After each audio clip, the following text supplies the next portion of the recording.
story is a way for the game to take on a greater meaning. You play a single-player game, and there's part of that experience that you cannot get anywhere else. Got you.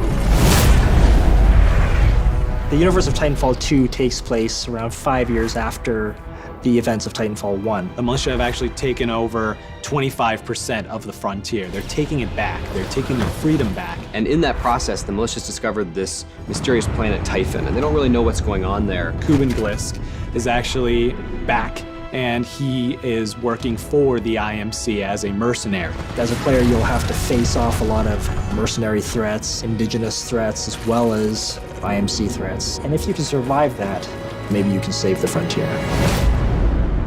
Technically, I'm not supposed to be training you, but in you I see potential. Jack Cooper is an enlisted rifleman who wants to be a pilot. At first, he's getting unofficially trained by his mentor, Captain Lastimosa.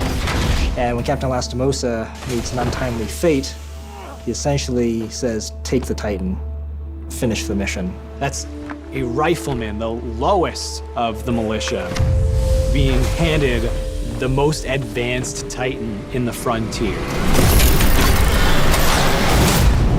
At first, BT was written in a way that felt very bossy. He wasn't always as much of a personality as he is now. He sees things very literally, you know, almost like a very grown-up toddler. That's insane.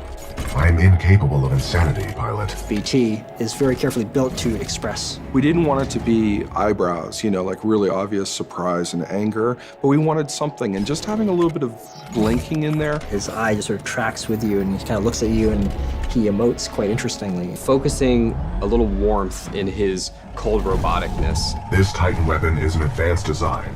I think somebody's in love.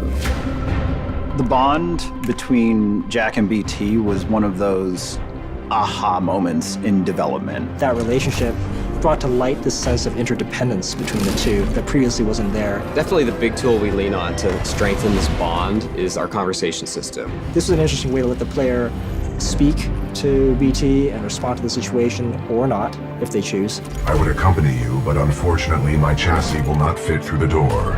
Oh, lucky you. I detect sarcasm. You get to engage with him and learn a little bit more about how you feel about him and how about he feels about you. And that evolves over the course of the game as the player proves himself to BT. It's you against the world with BT at your side. It's good to see you, buddy. It is good to see you too, pilot.